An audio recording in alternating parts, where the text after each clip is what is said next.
19 de agosto de 1942. En la densa jungla cercana a Tifu Point, en Guadalcanal, el subteniente Genjiro Imi, perteneciente a la 8ª Compañía Independiente Antitanque, registró en su diario una serie de observaciones que reflejaban el desconcierto y la sorpresa que muchos soldados japoneses experimentaron al enfrentarse por primera vez a las fuerzas estadounidenses. A través del espeso follaje de palmeras y lianas retorcidas, Imi y los 916 hombres bajo el mando del coronel Kiyonao Chiki habían desembarcado desde varios destructores, completando una inserción nocturna que el alto mando japonés consideraba el primer paso hacia la recuperación del aeródromo de Henderson Field. Les habían informado que los estadounidenses apenas contaban con unos 2.000 soldados, poco entrenados, temerosos y debilitados por su vida de comodidad.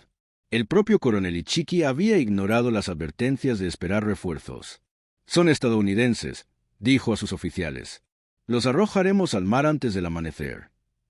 Ninguno de aquellos veteranos endurecidos por las campañas en China y el sudeste asiático podía imaginar que estaban a punto de enfrentarse a algo nunca visto en la historia del ejército imperial japonés.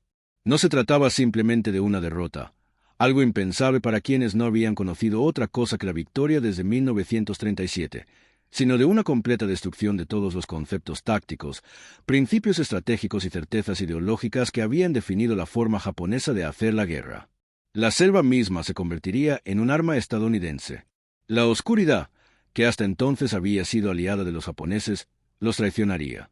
La abrumadora ventaja norteamericana en equipamiento, coordinación y poder destructivo haría pedazos el mito de la invulnerabilidad japonesa en el combate cuerpo a cuerpo. Esa transformación había comenzado 2 semanas antes, el 7 de agosto, cuando 11.000 marines de la primera división desembarcaron en Lunga Point. El general Alexander Van de Grift y sus hombres estaban ejecutando la operación Watestower, la primera ofensiva estadounidense en el Pacífico.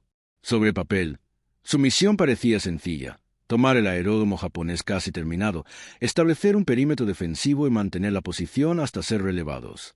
Pero en la práctica, estaban por librar la campaña más prolongada y brutal de la historia del Cuerpo de Marines hasta ese momento, en un entorno que pondría a prueba los límites de la resistencia humana. La isla era un auténtico infierno tropical. Guadalcanal se extendía a 145 kilómetros de largo por 40 de ancho, con un interior dominado por montañas que se elevaban hasta los 2.400 metros, envueltas siempre en nubes. La llanura costera donde se encontraba Henderson Field era una franja de hierba alta, pantanos y selva tan espesa que apenas se veía a unos metros de distancia. El calor resultaba insoportable y la humedad nunca bajaba del 90%. Nubes de mosquitos tumbaban tan densas que los hombres los respiraban al hablar. Los ríos y arroyos, que en las fotografías de reconocimiento parecían claros y refrescantes, estaban infestados de parásitos y enfermedades. La malaria, el dengue, la disentería y las úlceras tropicales terminarían dejando fuera de combate a más hombres que las propias balas enemigas. Sin embargo, durante aquella primera mañana, los marines encontraron el aeródromo prácticamente desprotegido. Los 2.200 obreros japoneses encargados de la construcción y los 600 soldados navales que lo custodiaban huyeron hacia la selva, abandonando equipo, suministros, lo más importante, el campo aéreo. Al anochecer del 8 de agosto, los ingenieros estadounidenses ya estaban trabajando en la pista. La bautizaron como Henderson Field, en honor al mayor Lofton Henderson, un aviador caído en la batalla de Midway. En cuestión de días, los primeros aviones aterrizaron, y el lugar se transformó en la base de operaciones de lo que luego sería conocido como la Cactus Air Force. La respuesta japonesa fue inmediata y devastadora para las fuerzas navales estadounidenses. En la noche del 9 de agosto, el vicealmirante Gunichi Mikawa dirigió 7 cruceros y un destructor en un ataque sorpresa magistral. La batalla de la isla de Savo se convirtió en la peor derrota de la historia de la Marina de Estados Unidos. En menos de una hora, 4 cruceros pesados, el USS Quincy, el USS Vincennes, el USS Astoria y el HMS Canberra, fueron hundidos. Más de 1.000 marineros perecieron entre las aguas ardientes. Las fuerzas aliadas supervivientes se retiraron, llevándose consigo gran parte de los suministros que aún no se habían descargado. Los marines quedaron aislados, sin refuerzos, con apenas la mitad de su equipo y provisiones, frente a un enemigo cada vez más numeroso. Lo que el alto mando japonés no entendió en aquellos días de agosto fue que Henderson Field se había convertido en la pieza clave del conflicto. Controlar ese aeródromo significaba dominar los mares circundantes durante las horas de luz. Los aviones estadounidenses que operaban desde Henderson podían atacar cualquier barco japonés a menos de 320 kilómetros de distancia. Este único hecho determinaría el rumbo de toda la campaña. Los japoneses dominaban la noche, enviando tropas y suministros a bordo de rápidos destructores en misiones conocidas como el Expreso de Tokio. Pero con el amanecer, los cielos pertenecían a los estadounidenses. La situación estratégica obligaba a Japón a recuperar Hendersonville antes de que los estadounidenses consolidaran su posición. El cuartel general imperial asignó la misión al teniente general Harukichi Yakutake, comandante del 17º Ejército en Rabaul. Sin embargo, Yakutake disponía de fuerzas limitadas. La 35ª Brigada de Infantería, bajo el mando del general Kiyotake Kawaguchi, se hallaba en Palaos, el 4º Regimiento de Infantería, en Filipinas. La unidad más cercana era el 28º Regimiento de Infantería del coronel Ichiki, estacionado cerca de Guam, originalmente destinado a la operación de Midway, cancelada tras el desastre naval de junio. El coronel Kiyonao Ichiki era un instructor de infantería con fama de excelente táctico, pero también era conocido por su impulsividad y su fe ciega en el espíritu combativo japonés por encima de la superioridad material estadounidense.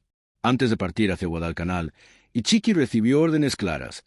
Debía esperar a que el resto de su regimiento llegara antes de intentar recuperar el aeródromo. Pero él no tenía ningún respeto por los soldados americanos. Había estudiado informes de las campañas en China, Filipinas y otras regiones donde los japoneses habían combatido contra tropas occidentales. Su conclusión era siempre la misma. Les faltaba disciplina, cedían bajo presión y no podían igualar el valor ni la habilidad del soldado japonés en combate cercano. La noche del 18 de agosto, 6 destructores desembarcaron a 917 hombres del primer destacamento de Ichiki en Tifu Point, a unos 24 kilómetros al este del perímetro estadounidense. El desembarco fue exitoso y no detectado. Ichiki ordenó de inmediato el envío de patrullas de reconocimiento para evaluar la fuerza y las defensas enemigas, una decisión táctica rutinaria que acabaría siendo fatal. El 19 de agosto, una patrulla de la compañía del primer batallón de marines, al mando del capitán Charles Brass, avanzaba por el sendero costero hacia Collie Point cuando divisaron a los soldados japoneses. Las dos fuerzas se encontraron en un breve pero feroz intercambio de fuego. Los marines abatieron a 31 soldados japoneses y capturaron documentos que revelaban la presencia de un importante contingente enemigo en la zona. Más relevante aún, esos papeles demostraban que los japoneses habían subestimado gravemente el tamaño y la fuerza de las tropas estadounidenses. El capitán Brasso regresó de inmediato al perímetro con la valiosa información obtenida. El general Van de Grief comprendió enseguida lo que se avecinaba: un inminente ataque japonés, probablemente desde el este. Ordenó al coronel Clifton Cates reforzar las defensas en el banco de arena ubicado en la desembocadura de lo que los marines llamaban el río Tenaru. En realidad, se trataba del río Ilu, pero el error en el nombre permanecería en los registros históricos. Cates desplegó al 2º batallón del 1er Regimiento de Marines, bajo el mando del teniente coronel Leonard Creswell, a lo largo del río. Posicionó ametralladoras de manera estratégica, creando campos de fuego cruzados que cubrían completamente la zona del banco de arena. Lo que sucedería a continuación sería una de las batallas más desiguales en la historia del cuerpo de marines. El coronel Ichiki, en lugar de esperar los informes de su patrulla desaparecida o la llegada de refuerzos, decidió atacar de inmediato. En la noche del 20 de agosto, y hasta la madrugada del 21, ordenó un asalto frontal directo a través del banco de arena. La doctrina japonesa destacaba la supremacía del poder espiritual y las ofensivas nocturnas agresivas como medios para superar el fuego enemigo. Ichiki confiaba en que sus veteranos podrían romper las defensas estadounidenses mediante pura audacia y combate cuerpo a cuerpo, donde los soldados japoneses eran expertos en el uso de bayonetas y granadas. Poco después de la medianoche, un explorador de las Islas Salomón llamado Jacob Buza, quien había logrado escapar tras sufrir torturas a manos de los japoneses, llegó tambaleante a las líneas estadounidenses con una advertencia: el enemigo se aproximaba. Minutos después, comenzó el ataque. Cientos de soldados japoneses cargaron sobre el banco de arena, gritando sus alaridos de guerra, disparando sus rifles y lanzando granadas. Corrieron directamente hacia una zona de exterminio preparada con precisión meticulosa por los marines. Las ametralladoras Browning M1917A1, enfriadas por agua, abrieron fuego.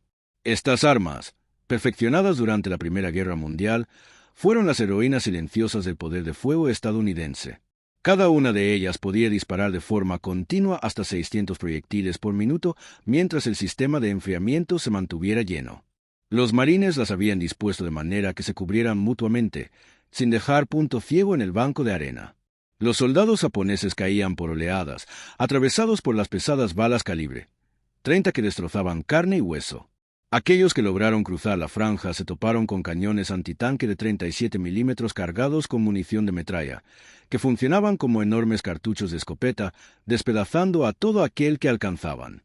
El ataque se prolongó durante horas. Ola tras ola de soldados japoneses se lanzaban al fuego de las ametralladoras. Algunos consiguieron llegar hasta las posiciones estadounidenses, desatando combates cuerpo a cuerpo. Los marines lucharon con fusiles, cuchillos, puños o cualquier cosa que tuvieran a mano. Pero las defensas resistieron. Los campos de fuego cruzados impidieron cualquier avance japonés. Con la llegada del amanecer, el ataque de Ichiki se había detenido por completo. Más de 800 de sus hombres yacían muertos o moribundos sobre la arena y en las aguas poco profundas. Para los sobrevivientes, el día trajo más horror. El general Van de Grief ordenó una contraofensiva con elementos del primer batallón de marines. 5 tanques ligeros M3 Stuart cruzaron el banco de arena, rastreando y eliminando uno a uno a los soldados japoneses que se escondían entre los cocoteros. El corresponsal de guerra Richard Tregaskis, que observaba desde una posición estadounidense, describió la escena. Era fascinante verlos moverse entre los árboles, girar, pivotar, escupiendo ráfagas de fuego amarillo. No imaginábamos que hubiera tantos japoneses escondidos en el bosque. Grupo tras grupo fue expulsado de sus escondites y abatido por los proyectiles de metralla de los tanques. Para el mediodía del 21 de agosto, la batalla del río Tenaru había terminado. De los 917 soldados japoneses que habían desembarcado en Tifu Point, cerca de 800 estaban muertos. Unos 128 sobrevivientes, en su mayoría miembros de unidades de apoyo que se habían quedado cerca del punto de desembarco, se internaron en la selva. Desde allí enviaron un mensaje por radio al cuartel general del 17º Ejército informando del desastre. Entre los muertos se encontraba el propio coronel Ichiki, aunque las versiones sobre su final varían. El relato oficial japonés afirmaba que había quemado su bandera del regimiento y cometido suicidio ritual, mientras que algunos testigos aseguraron que murió liderando una última carga. Las bajas estadounidenses fueron alrededor de 40 entre muertos y heridos. El impacto psicológico sobre los japoneses sobrevivientes fue demoledor. Documentos capturados y testimonios posteriores revelaron el estupor que causó saber que un regimiento entero había sido aniquilado en una sola noche. Los estadounidenses no habían combatido como preveía la doctrina japonesa. No entraron en pánico ante el ataque nocturno ni se desmoronaron ante las cargas de guerreros que gritaban. Por el contrario, esperaron en posiciones fortificadas, dejaron que el enemigo entrara en sus zonas de fuego y los destruyeron de forma metódica con un poder concentrado abrumador. El descubrimiento más perturbador vino al analizar el campo de batalla y el equipo enemigo. Los estadounidenses poseían una capacidad material que la inteligencia japonesa jamás había comprendido en su totalidad. Las ametralladoras Browning nunca se atascaron ni se sobrecalentaron más allá de lo previsto, y tampoco fallaron por falta de mantenimiento o repuestos. Cada marine parecía llevar más munición que un pelotón japonés completo. El apoyo artillero disponible para los marines superaba con creces cualquier cosa que los japoneses pudieran desplegar. Además, la coordinación entre la infantería, la artillería y el fuego naval desde los buques cercanos conformaba un sistema de destrucción perfectamente integrado que las fuerzas niponas jamás habían enfrentado. Pocos días después del desastre en el Tenaru, nuevos contingentes japoneses ya estaban en camino hacia Guadalcanal. El almirante Isoroku Yamamoto organizó una gran operación naval para respaldar el siguiente intento de recuperar Henderson Field. 3 lentos buques de transporte partieron de Truk el 16 de agosto, llevando a bordo a los 1.400 soldados restantes del regimiento de Ichiki, junto con 500 infantes de marina de la Armada. Sin embargo, tras la batalla naval de las Islas Salomón Orientales, en la que uno de los transportes sufrió graves daños, el mando japonés decidió abandonar por completo el uso de esos lentos navíos. En su lugar, emplearían destructores en lo que pronto sería conocido como las incursiones del Expreso de Tokio. Entre el 29 de agosto y el 4 de septiembre, varios destructores y cruceros ligeros transportaron cerca de 5.000 soldados de la 35ª Brigada de Infantería del general Kiyotake Kawaguchi hasta Tifu Point. Este sistema resultó eficaz para mover tropas, ya que los destructores podían completar el trayecto desde las islas Sorland hasta Guadalcanal en una sola noche, reduciendo la exposición a los ataques aéreos estadounidenses. Pero el método tenía una debilidad crítica. Era imposible transportar equipo pesado. Las piezas de artillería, los tanques, los camiones y, lo más grave, las provisiones y municiones necesarias debían quedarse atrás. Esta limitación logística acabaría condenando todos los intentos japoneses de recuperar Guadalcanal. Los soldados llegaban con solo lo que podían cargar, dependiendo de la caza local y de los escasos suministros que lograran hacer llegar a través de las líneas estadounidenses. A medida que la campaña avanzaba, los combatientes japoneses tendrían que enfrentar no solo el poder de fuego estadounidense, sino también el hambre. El general Kawaguchi fijó el 12 de septiembre como la fecha para su asalto sobre Hendersonville. Su estrategia consistía en un ataque por 3 frentes. Una fuerza avanzaría desde el oeste a lo largo de la costa, otra atacaría desde el sur atravesando la selva densa para golpear lo que la inteligencia japonesa consideraba el punto más débil de las defensas enemigas, y el propio Kawaguchi dirigiría el esfuerzo principal desde el sur, avanzando por una cresta interior que dominaba la zona del aeródromo. Lo que Kawaguchi ignoraba era que los servicios de inteligencia de los marines ya habían identificado esa cresta como la vía más probable de aproximación. El teniente coronel Merritt Edson, comandante del primer batallón de asalto, realizó una incursión en la aldea de Tasimboko el 8 de septiembre y descubrió grandes depósitos de suministros, prueba de que un importante contingente japonés se estaba concentrando en el área. Edson comprendió al instante el plan enemigo. Atacarían desde el sur utilizando la cresta como ruta de avance. Solicitó permiso para establecer una línea defensiva directamente sobre esa elevación y el general Van de Grift aprobó la idea. Entre el 10 y el 11 de septiembre, Edson desplegó unos 840 marines pertenecientes a su batallón de asalto y al primer batallón de paracaidistas a lo largo de la cresta. Seleccionó las posiciones defensivas con el mismo cuidado meticuloso que había caracterizado las defensas en Tenaru.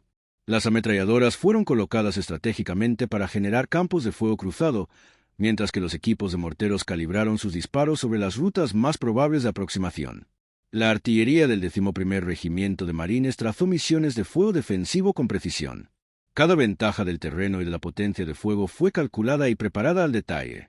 La cresta era una angosta columna de coral de unos 1000 metros de longitud, formada por 3 colinas bien definidas cubiertas de hierba kunai y algunos árboles dispersos. A ambos lados la flanqueaban profundos barrancos, cubiertos de una densa vegetación que en algunos puntos resultaba impenetrable. Era el escenario ideal para un ataque nocturno de infantería infiltrada. Pero también, si se defendía correctamente, podía convertirse en un terreno mortal.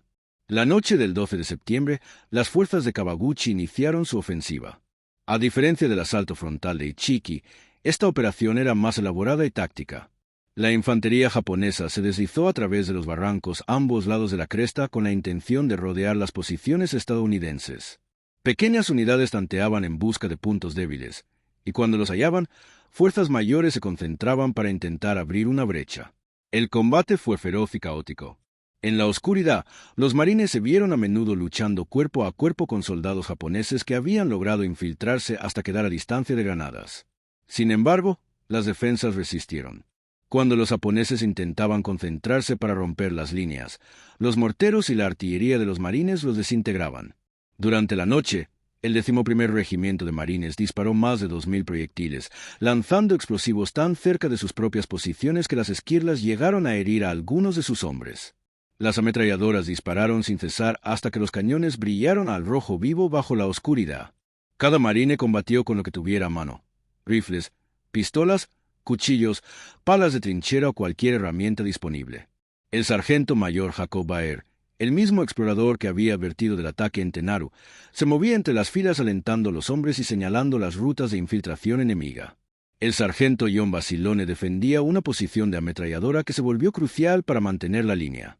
Cuando los miembros de su equipo murieron o quedaron heridos, Basilone continuó disparando solo, rechazando una y otra vez las oleadas de ataques enemigos. Más tarde recibiría la medalla de honor por sus acciones de esa noche. En la batalla de la Cresta de Edson, 2 marines obtuvieron la medalla de honor y 19 recibieron la Cruz de la Armada. Al amanecer del 13 de septiembre, el ataque japonés había fracasado en su intento por romper las defensas, aunque Kawaguchi aún contaba con tropas suficientes para intentar un nuevo asalto la noche siguiente. Edson replegó sus líneas hacia el centro de la cresta, consolidando sus fuerzas. El general Van der Rift envió refuerzos, elevando el número total de defensores a unos 2,500 hombres. Los japoneses atacarían otra vez, pero esta vez los marines estaban mejor atrincherados y con un poder de fuego aún mayor. La lucha de la segunda noche fue incluso más violenta que la anterior. Kawaguchi lanzó a sus fuerzas restantes en un último intento desesperado por romper las líneas antes de que los refuerzos estadounidenses hicieran la posición inexpugnable. Los soldados japoneses cargaban una y otra vez, cayendo por cientos bajo el fuego de las ametralladoras. Algunos ataques llegaron a apenas 50 metros del puesto de mando de Edson antes de ser contenidos. En un momento crítico, la situación era tan desesperada que el propio Edson tomó un rifle y se unió a la línea de fuego. Una vez más, el poder de fuego estadounidense y la preparación defensiva prevalecieron. Al amanecer del 14 de septiembre, la ofensiva de Kawaguchi se había desmoronado por completo. Las pérdidas japonesas fueron enormes. Entre 830 y 850 soldados murieron en y alrededor de la cresta de Edson. Los marines sufrieron alrededor de 104 bajas mortales y más de 200 heridos entre los batallones de asalto y paracaidistas. La cresta, que desde entonces sería conocida como Bloody Ridge o Cresta de Edson, se convirtió en un símbolo de la eficacia de la doctrina defensiva estadounidense. Para los soldados japoneses que sobrevivieron, la batalla representó un nuevo golpe devastador a su comprensión de la guerra. Los diarios capturados y los testimonios posteriores coincidían en la misma conclusión. Esperaban enfrentarse a otra infantería en combates nocturnos donde su entrenamiento y espíritu les darían ventaja. En cambio, se encontraron con artillería, ametralladoras y morteros, todos coordinados con una precisión que no podían igualar. Los comandantes estadounidenses sabían que los japoneses se aproximaban.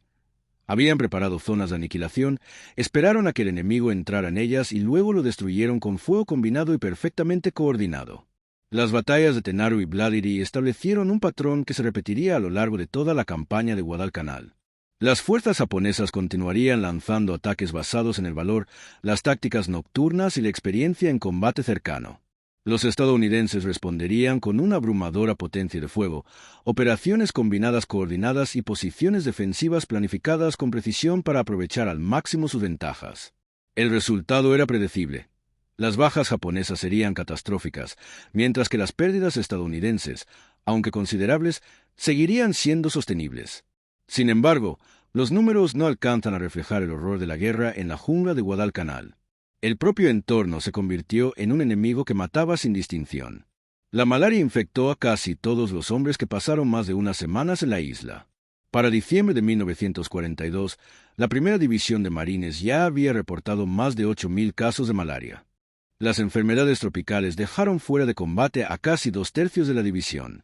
La disentería se volvió algo común, y muchos hombres padecían infecciones por hongos que literalmente les devoraban la piel. La llamada podredumbre de la jungla provocaba llagas abiertas que jamás cicatrizaban bajo el sofocante calor húmedo. Los problemas dentales sin atención médica derivaban en abscesos y graves infecciones generalizadas. Los japoneses, sin embargo, sufrieron condiciones aún peores. Su cadena de suministros era tan deficiente que la falta de alimentos fue un problema desde el inicio. Se suponía que los soldados recibirían raciones de campaña, pero el llamado Tokyo Express rara vez lograba entregar lo suficiente.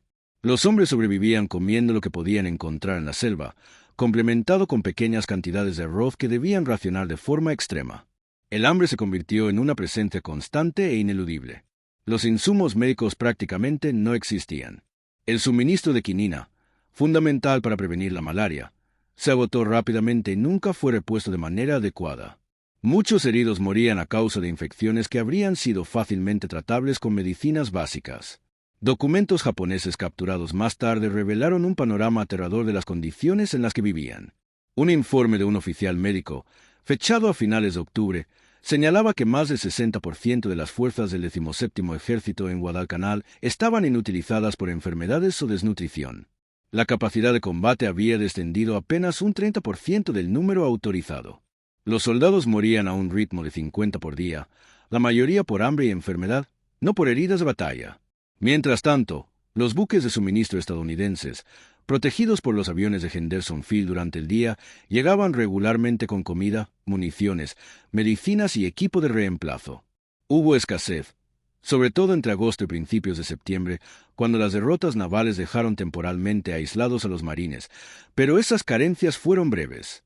Para octubre, el flujo de suministros ya era estable.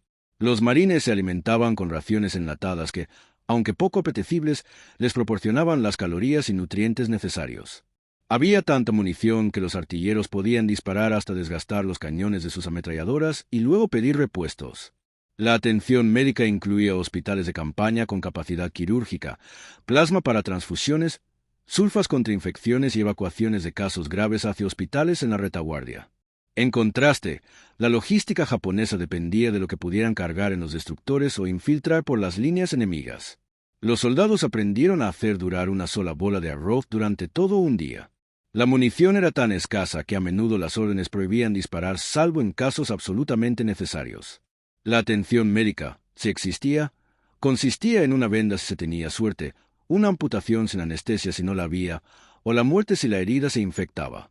Los gravemente heridos solían recibir una granada para quitarse la vida, evitando así convertirse en una carga para sus compañeros o caer prisioneros. A finales de octubre, los japoneses lanzaron su ofensiva más grande de toda la campaña. El propio general Harukichi Yakutake viajó a Guadalcanal para dirigir la operación personalmente. Trajo consigo unidades de la segunda división, entre ellas tropas experimentadas provenientes de China. El plan consistía en ataques coordinados desde varios frentes, con el esfuerzo principal avanzando desde el sur, a través de una densa jungla similar al terreno de la sangrienta Vladiri. En esta ocasión, las fuerzas japonesas contaban con más hombres, mejor coordinación y el respaldo de artillería que, por fin, había sido transportada en destructores.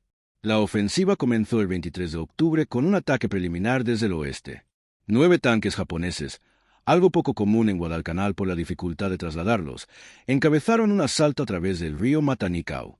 Los defensores estadounidenses, que incluían elementos del recién llegado 164º Regimiento de Infantería de la División Americana, estaban preparados.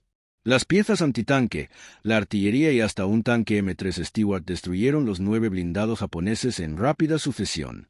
El ataque colapsó dejando numerosas bajas. La ofensiva principal se desató la noche del 24 al 25 de octubre.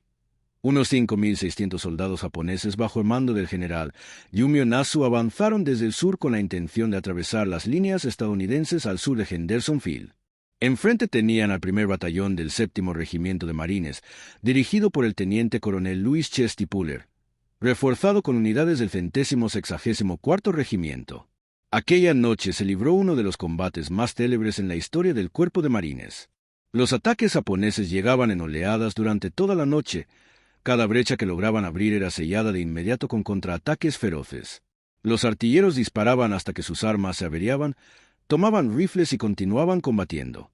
La artillería del 11º Regimiento de Marines ejecutó misiones de fuego tan cercanas que las explosiones caían a pocos metros de sus propias posiciones. En la costa, el acorazado USS Washington esperaba órdenes para ofrecer apoyo con fuego naval. En un momento crítico, solo un batallón de marines se interponía entre los japoneses y Hendersonville, pero resistieron sin ceder terreno. El sargento John Basilone, ya distinguido por su actuación en Vladiri, volvió a desempeñar un papel decisivo en la defensa. Cuando las municiones escasearon en su sección de ametralladoras, él mismo transportó cartuchos a través del fuego enemigo para mantener las armas operativas.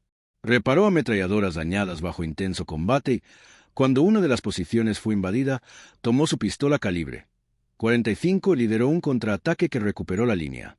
Al amanecer del 25 de octubre, la ofensiva japonesa había fracasado. El general Nasu cayó muerto por fuego de ametralladora durante uno de los ataques nocturnos. Más de 2.000 soldados japoneses murieron en el intento de romper las defensas, mientras que las bajas estadounidenses, aunque severas, se contaban por varios cientos entre muertos y heridos, pero resultaban sostenibles. Octubre de 1942 también fue testigo de enfrentamientos navales decisivos que cambiaron el equilibrio de poder en torno a Guadalcanal. Fue un logro extraordinario dadas las circunstancias, aunque no podía ocultar la magnitud de la derrota. Las fuerzas japonesas en Guadalcanal alcanzaron un número máximo aproximado de 36.000 hombres. De ellos, entre 25.000 y 30.000 murieron, alrededor de 14.800 en combate y entre 10.000 y 15.000 víctimas de enfermedades y hambre. Las bajas estadounidenses también fueron significativas, aunque sostenibles. Los marines y las unidades del ejército que combatieron en Guadalcanal perdieron cerca de 1.600 hombres en acción, 4.200 resultaron heridos y varios miles quedaron temporalmente incapacitados por enfermedades tropicales. Sin embargo, la industria y la capacidad humana de Estados Unidos podían reemplazar esas pérdidas. Nuevas divisiones ya estaban en entrenamiento, y los barcos y aviones se producían más rápido de lo que podían perderse. La iniciativa estratégica había cambiado de manera irreversible. El impacto psicológico de Guadalcanal en el pensamiento militar japonés no puede subestimarse. Por primera vez, las fuerzas imperiales habían sido derrotadas en un combate terrestre prolongado. Cada ofensiva había fracasado. Cada intento de aplicar la doctrina táctica tradicional japonesa había terminado en un desastre con enormes bajas. El descubrimiento de que las tropas estadounidenses no solo eran superiores en recursos materiales, sino también competentes en táctica, bien dirigidas y capaces de soportar condiciones extremas, destruyó las creencias previas de preguerra. Los oficiales japoneses que sobrevivieron a Guadalcanal y luego escribieron memorias o fueron entrevistados tras la guerra, coincidían en varios puntos fundamentales. Primero, habían subestimado completamente la capacidad de combate estadounidense. Segundo, la diferencia en equipo y suministros era mucho mayor de lo que la inteligencia había indicado. Tercero, la logística japonesa era totalmente inadecuada para mantener operaciones prolongadas contra un enemigo que dominaba el mar y el aire. Cuarto, el espíritu y la habilidad táctica no podían compensar las desventajas estructurales en potencia de fuego y recursos. Los testimonios de los veteranos japoneses después de la guerra coincidían en esta evaluación. Ellos creían ser guerreros superiores. Se entrenaban con más rigor, aceptaban la muerte con resignación y dominaban el combate nocturno y cuerpo a cuerpo. Pero en Guadalcanal comprendieron que las guerras las ganan los sistemas. Los estadounidenses tenían sistemas para todo. Para el suministro, la atención médica, el apoyo de artillería, la coordinación aérea. Cada sistema estadounidense funcionaba con precisión. Los sistemas japoneses fallaban porque nunca se habían diseñado correctamente desde el principio. Los veteranos que sobrevivieron a la campaña ofrecieron relatos detallados que contradecían las explicaciones oficiales sobre la derrota. Reconocieron que las fuerzas estadounidenses lucharon con gran eficacia durante la noche cuando defendían posiciones fortificadas. Admitieron que los estadounidenses soportaban malaria, disentería y condiciones insoportables sin perder efectividad en combate, gracias al respaldo constante de su logística. Aceptaron que el poder de fuego norteamericano era abrumador, bien coordinado y extremadamente preciso. Un solo batallón estadounidense poseía más capacidad de fuego efectiva que todo un regimiento japonés. Las diferencias técnicas eran evidentes. Las tropas japonesas combatían con fusiles Arisaka, armas de cerrojo que exigían recargar manualmente entre disparos. Los marines estadounidenses, en un principio, usaban también fusiles de cerrojo M1903 Springfield, pero pronto los reemplazaron con el semiautomático M1 Garand a medida que llegaban nuevos suministros. El Garand, con su cargador de 8 balas y disparo semiautomático, ofrecía una ventaja decisiva en los tiroteos. Las ametralladoras mostraban aún más la brecha tecnológica. La Browning M1917A1 estadounidense, refrigerada por agua, podía disparar de forma continua siempre que contara con suficiente munición y refrigerante. En cambio, las ametralladoras japonesas tipo 96 y tipo 99, aunque más ligeras y fáciles de transportar, no podían sostener un fuego prolongado. En posiciones defensivas, esta diferencia resultó crucial. La superioridad artillera estadounidense fue quizás la más determinante. El 11º Regimiento de Marines utilizaba obuses M1A1 de 75 milímetros, desmontables y fáciles de mover por la selva. Estas piezas ofrecían un apoyo de fuego rápido y preciso. Los observadores adelantados que acompañaban a la infantería podían solicitar bombardeos y recibir disparos en cuestión de minutos. La artillería japonesa, por el contrario, era limitada, difícil de desplazar y sufría una constante escasez de munición. A esto se sumaba el fuego naval, una ventaja imposible de igualar para los japoneses. Destructores y cruceros aliados podían bombardear las posiciones enemigas o brindar apoyo directo a las fuerzas terrestres. Las comunicaciones por radio entre los observadores en tierra y los buques permitían ataques sumamente precisos. Con el paso de los meses, la superioridad aérea estadounidense se consolidó.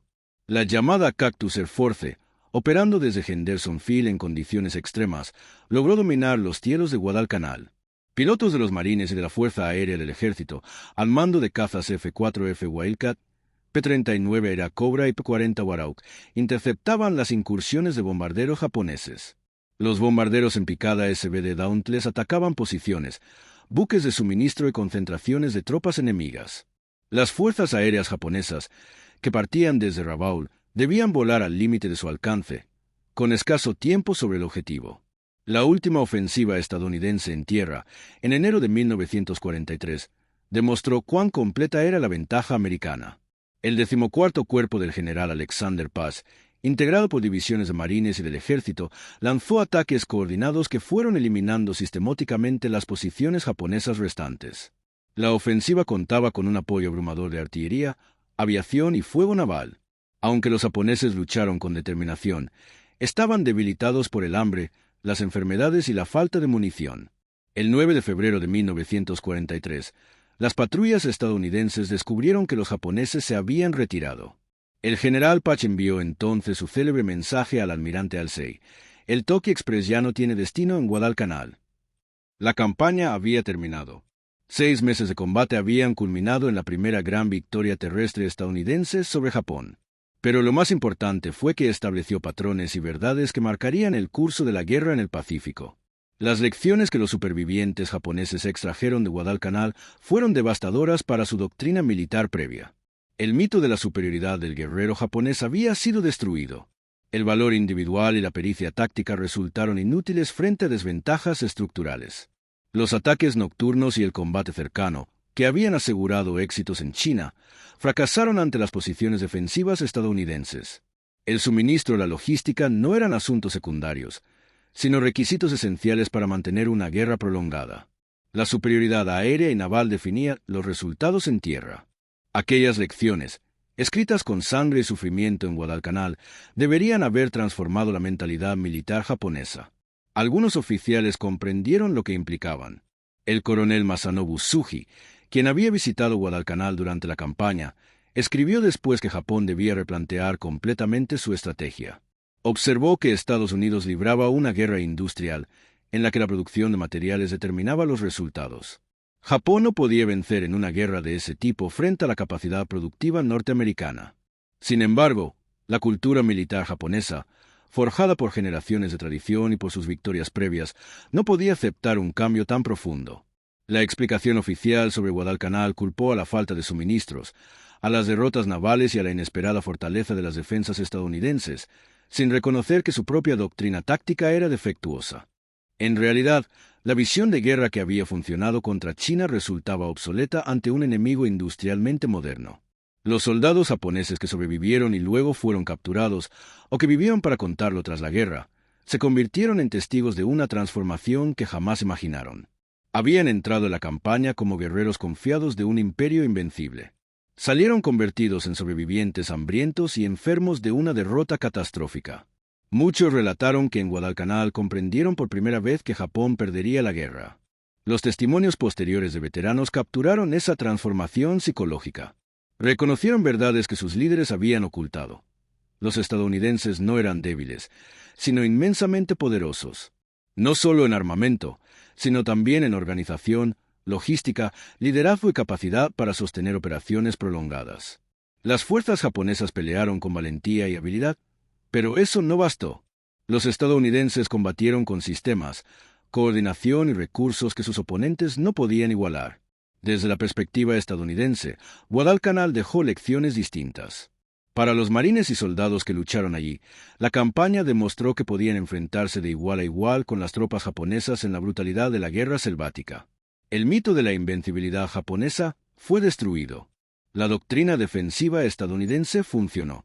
La coordinación entre fuerzas combinadas resultó eficaz, y cada soldado americano, bien entrenado y equipado, demostró ser capaz de derrotar a sus adversarios japoneses. Los estadounidenses también aprendieron a respetar a los soldados japoneses, reconociéndolos como adversarios duros, disciplinados y hábiles, dispuestos a luchar hasta la muerte antes que rendirse. La determinación de las fuerzas japonesas de seguir atacando pese a las probabilidades imposibles, de soportar el hambre antes que abandonar y de morir antes que retroceder, dejó una impresión profunda en sus oponentes. El contraste entre la manera en que ambos bandos trataban la rendición y el bienestar de los prisioneros reflejaba diferencias culturales fundamentales. Las fuerzas estadounidenses intentaron persuadir a los japoneses para que se entregaran, lanzando panfletos, transmitiendo mensajes por radio y ofreciendo atención médica y alimentos a los capturados. Sin embargo, estas iniciativas tuvieron escaso éxito. De los aproximadamente 36,000 soldados japoneses desplegados en Guadalcanal, menos de 1,000 fueron tomados prisioneros con vida, y la mayoría de ellos estaban tan enfermos o heridos que no podían continuar resistiendo. Las consecuencias estratégicas de Guadalcanal trascendieron ampliamente los límites de la isla. El fracaso japonés al intentar recuperar el aeródromo de Hendersonville y su posterior evacuación demostraron que el perímetro defensivo nipón podía ser vulnerado. Desde entonces, la estrategia aliada pasó de la defensa a las ofensivas directas. Las ventajas industriales y materiales de Estados Unidos empezaron a traducirse en victorias militares cuando se aplicaban de manera metódica. Para Japón, Guadalcanal marcó el principio del fin. Las pérdidas en soldados experimentados, pilotos y buques fueron irreparables, pues resultaba imposible reponerlos al ritmo en que Estados Unidos generaba nuevas fuerzas. La decisión de evacuar implicaba admitir, aunque fuera en silencio, que Japón no podía sostener una guerra de desgaste frente al poderío industrial norteamericano. Los veteranos de Guadalcanal, tanto japoneses como estadounidenses, cargarían con esas experiencias por el resto de sus vidas. Los marines y soldados estadounidenses que sobrevivieron se convirtieron en la base de nuevas unidades, transmitiendo duras lecciones sobre combate en la selva, tácticas defensivas y coordinación entre armas combinadas. La primera división de marines, retirada de Guadalcanal en diciembre de 1942, necesitó varios meses de descanso y rehabilitación antes de volver al frente de batalla. Los sobrevivientes japoneses enfrentaron un destino aún más sombrío. Aquellos evacuados durante la operación que fueron distribuidos entre distintas unidades del Pacífico, llevando consigo el peso psicológico de la derrota y la certeza de que las fuerzas estadounidenses eran mucho más poderosas de lo que la propaganda previa a la guerra había hecho creer. Muchos de ellos perecerían en combates posteriores mientras la posición estratégica del imperio japonés continuaba deteriorándose. La propia isla de Guadalcanal conservó durante décadas las cicatrices de 6 meses de intensos combates. Aviones destruidos, vehículos calcinados, equipo abandonado y municiones sin detonar quedaron esparcidos por las selvas y costas. El aeródromo de Hendersonville, ampliado y mejorado durante y después de la campaña, se transformó en una importante base aliada para futuras operaciones en las Islas Salomón. Para los estrategas e historiadores militares, Guadalcanal se convirtió en un referente de estudios sobre operaciones anfibias, guerra en la jungla, logística, coordinación aire-tierra y la integración del poder naval con las fuerzas terrestres. La campaña demostró que la guerra moderna exigía mucho más que valentía y habilidad táctica. Era necesaria una sólida capacidad industrial, una logística eficaz, superioridad tecnológica y la facultad de mantener operaciones prolongadas en el tiempo. El costo humano fue devastador para ambos bandos. Más de 7,000 militares estadounidenses y japoneses murieron en los combates navales alrededor de la isla. En tierra, las bajas estadounidenses superaron los 7,000 entre muertos, heridos y desaparecidos. Las pérdidas japonesas superaron las 30,000 víctimas en total. Miles más de ambos lados padecieron enfermedades y secuelas que afectarían su salud por el resto de sus vidas. Aún así, desde el punto de vista militar, la magnitud del sacrificio se consideró justificada por su trascendencia estratégica. Guadalcanal representó el punto de inflexión donde las fuerzas aliadas pasaron de la defensa al ataque en el Pacífico. Demostró que Japón podía ser derrotado en combate terrestre. Estableció los patrones de superioridad aérea y naval que definirían el resto del conflicto. La historia de las tropas japonesas enfrentándose a los estadounidenses en la jungla de Guadalcanal es, en última instancia, la historia del choque entre dos concepciones opuestas de la guerra moderna. Un bando creía en la supremacía del espíritu guerrero, en el valor que superaba las desventajas materiales y en la táctica como vía para lograr la victoria sin importar los recursos. El otro confiaba en la aplicación sistemática del poder industrial, en la logística y en el uso coordinado de la potencia de fuego como multiplicadores de fuerza y claves del éxito. La selva de Guadalcanal se convirtió en el crisol, donde ambas filosofías se enfrentaron.